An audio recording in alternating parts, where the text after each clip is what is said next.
শেখ হাসিনার নেতৃত্বে এসে আমি বলবো যে 5ই আগস্ট পর্যন্ত তিনি যা দেখিয়েছেন তাতে তিনি রাজনৈতিকভাবে এই দলটিকে তার চরিত্র সম্পূর্ণ নিঃশেষিত করেছেন। এটাকে একটা খুনে বাহিনীতে পরিণত করেছেন। গণতন্ত্রকে নাই করে দেওয়ার চেষ্টা করা হয়েছিল এবং অনেকটা নাই করে দেওয়া হয়েছিল। একটা খুবই হাইব্রিড টাইপ অফ শাসন, দুঃসময় বলতে পারেন আর কি।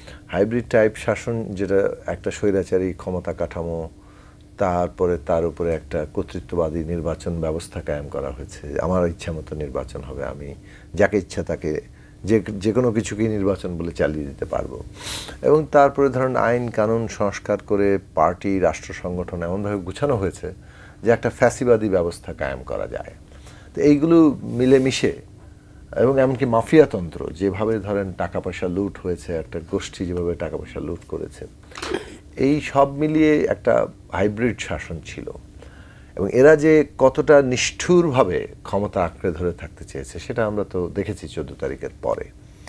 এবং আওয়ামী লীগ একটা রাজনৈতিক দল যার দীর্ঘ একটা লম্বা ইতিহাস আছে, কিন্তু আওয়ামী লীগের সম্পূর্ণ রাজনৈতিক চরিত্রই প্রায় নিঃশেষিত করেছে শেখ হাসিনার নেতৃত্বাধীন এই মানে তার যে নেতৃত্ব, যারা সরকারে ছিল, যারা মোটামুটি পার্টিকে নেতৃত্ব দিয়েছে।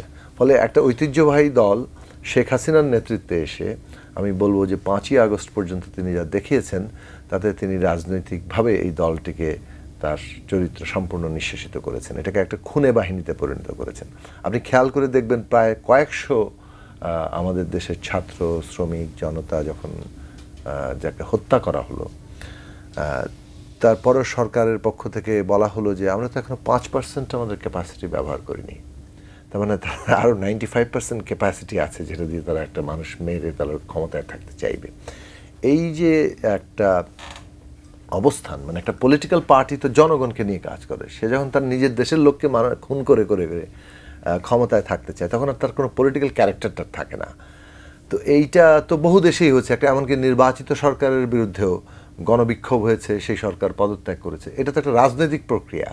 ফলে জনগণের মধ্যে বিক্ষোভ হচ্ছে, জনগণ চাচ্ছে না, তখন সরকারকে তো ওই অনুযায়ী সিদ্ধান্ত নিতে হবে। না আমার যে কোনো মূল্যে ক্ষমতায় থাকতে হবে, তখন তার পলিটিক্যাল ক্যারেক্টার থাকে না, সে একটা খুনে বাহিনীতে পরিণত হয়। এটা শেখ হাসিনার নেতৃত্বে সম্পন্ন হয়েছে। এবং তার সবচেয়ে পরের ব্যাপারটা হচ্ছে তিনি পালিয়ে গেছেন, মানে একেবারে লক্ষণ সেনের পরে দ্বিতীয় ঘটনা পুরো এন্টায়ার হিস্ট্রিতে। এবং এটা একটা বড় ঘটনা। আমি যে কথাটা বলতে চাই যে বাংলাদেশে ইন্টারেস্টিং ফ্যাক্টর হচ্ছে যে উনি পালিয়ে গেছেন। হ্যাঁ ঠিক আছে, উনি নিজের জীবন ঝুঁকিপূর্ণ মনে করেছেন, তিনি পালিয়ে গেছেন অথবা তিনি দেশত্যাগ করেছেন, ভদ্র ভাষায় যদি আমি বলি। এখন তারপরে তো আর আপনার কোনো মোরাল অথরিটি থাকে না রাজনীতির জায়গা থেকে।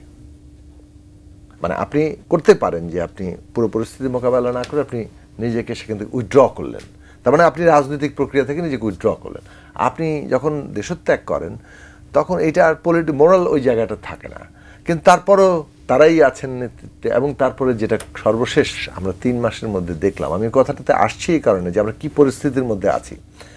আওয়ামী লীগের নেতা শেখ হাসিনা তিনি এখন ফোন আলাপ করে বলছেন, ফোন আলাপ নিয়ে আমি আগে নীতিগতভাবে কথা বলতে কখনোই আমি রাজি ছিলাম না, কিন্তু আমার কাছে এই ফোন আলাপগুলো এখন অন্তত এর আগে 3টা মনে হয়েছে যে ইচ্ছাকৃতভাবে ফাঁস করা, মানে এটাই তার কমিউনিকেশনের মাধ্যম।